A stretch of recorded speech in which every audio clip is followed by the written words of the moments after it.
Hi लोगोफोर welcome back to माय YouTube channel नोंथांनि सेराव गोदान मोनसे ब्लग लानानै फैलायबाय दा दंफैयो आङो दर्शन खालामनो मन्दिरावहाय हनुमान मन्दिराव दङ ओमफ्राय बे हनुमान मन्दिरा दिनै बन्दसो रावबो गैयामोन पुरहित गैयामोन नालाय बेखायनो आङो सायावनो माने धुपखाथि जलायनानै फैबाय आरोना ओरैनोथ' आङो सिङाव हाबनो होननानै फैदोंमोन आं मिथियामोन बेबायदि बन्द जागोन होननानै माने लेटबो जाबायमोन नालाय आङो ओमफ्राय आरोबाव बांसिनानो हनुमान मन्दिरा सेटारडे ओमफ्राय टुइसडे बेबायदियावसो खुलियो बांसिन खुला जानानै थाबाय थाखायो नालाय ओमफ्राय खुलायाथ' जानानै थायो ओरैनोबाबो ओमफ्राय दिनै जायखिजाया माबा गैयामोन आरोना बिदि मा होनो रावबो फुजारि गैयामोन बेखायनो आङो हाबासै ओरैनो माबायावनो सायावनो ओरैनो माबानानै फैबाय आङो खुलुमनानै फैबाय आरो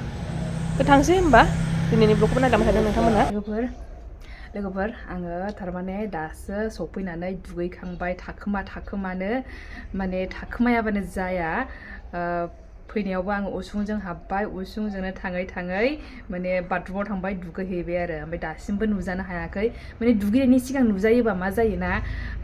माने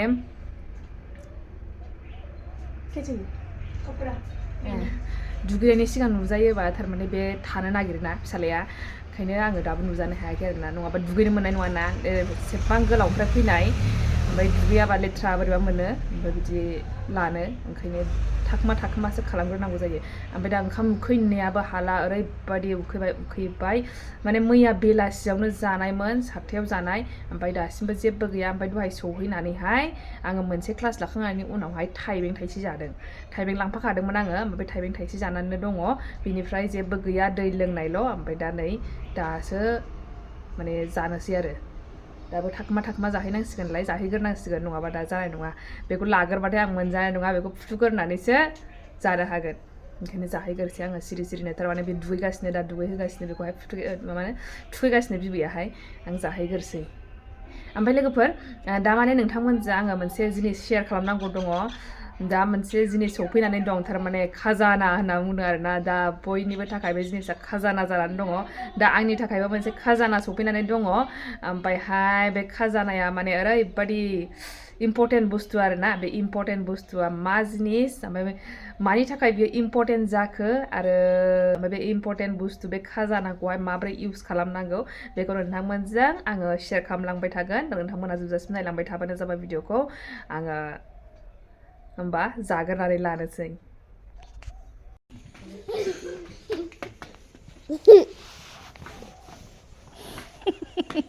दासो नुदों नायनि लाजिबाय नामा अबहाय दाउ दङ ए दाउ दङ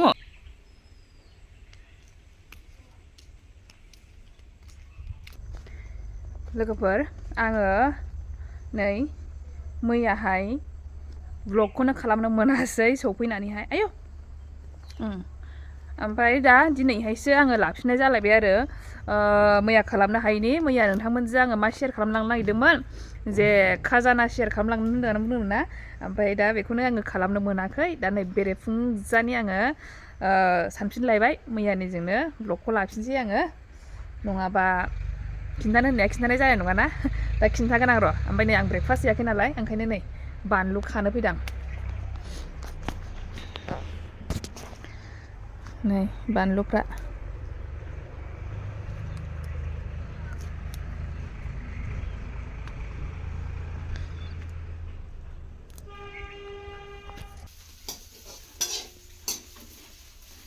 breakfast ready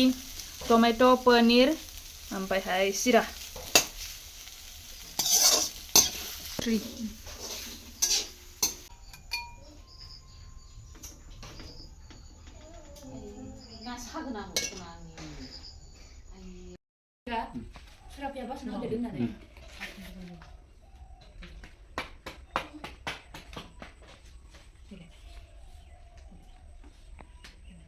Masih itu lagi toko. Saya nilai. Adik. Kunang kan. Nilai. Nat.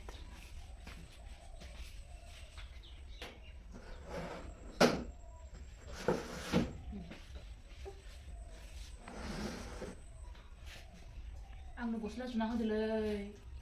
Aduh. Adik. Lasih menanggu lasih ya. Lasin deh. Lasin deh.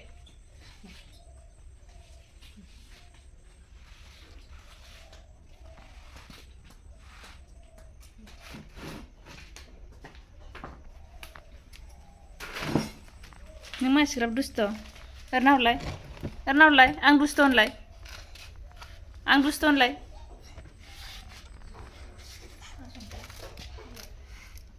Hey, आंहा दासो समाय मोनलायबाय जाखां लोंखां नै बेलासिउलायबाय मैयानिफ्रायनो खालामनो सानै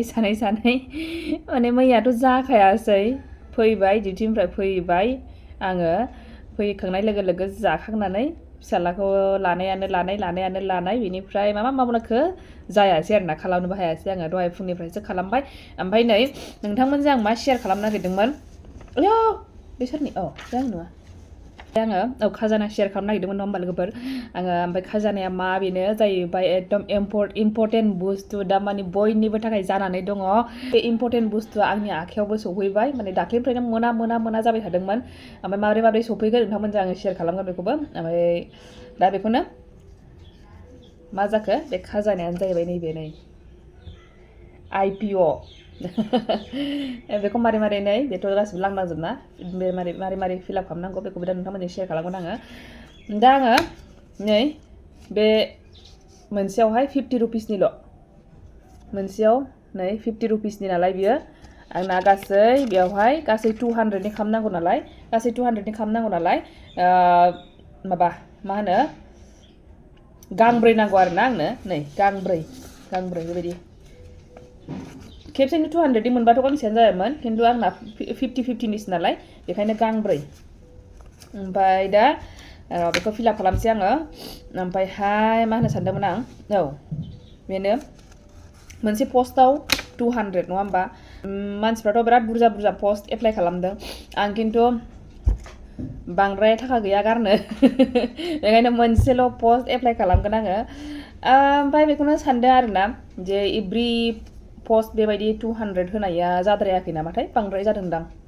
बेबायदि जादों बायदि मोनदों आङो माने एभ्रि पस्ट होनो नाङामोन माने होयोबाबो डिपार्टमेन्ट होयोबा साबसिन जागौमोन नामाथाय होथारोब्लाबो आरोना ओरैनोथ' दस्रा मेरला जब एप्लाइ खालामोब्ला बेबायदि एभ्रि पस्ट मोनफा पस्टनि थाखाय बिदि होनाङाना ओमफ्रायहाय नैबेयावसो जोङो बिदि मोनफा पस्टनि मोनफा बिदि जेन'बा मोनसेनि मोनसे बेबायदि 200 बेबायदि होजोबनांगौ जाबायना ओमफ्राय ओरैनोथ' मानसिफ्रा बिराद बुरजा एप्लाइ खालामदों होमबा आयौ 200 सासे मानसियानो 6टा 7टा एप्लाइ खालामनांगौबा बेयो ओरैबायदि बुरजा जाहैयोना नै नोङो एप्लाइ खालामनांगौआव बिदि थाङोब्ला मा जानांगौ जाखोना ओंखायनो आङो सानदोंमोन आरोना एफा बुरजा जुदि पस्ट होआबालानो बेबायदि माबा होयोमोनबा डिपार्टमेन्ट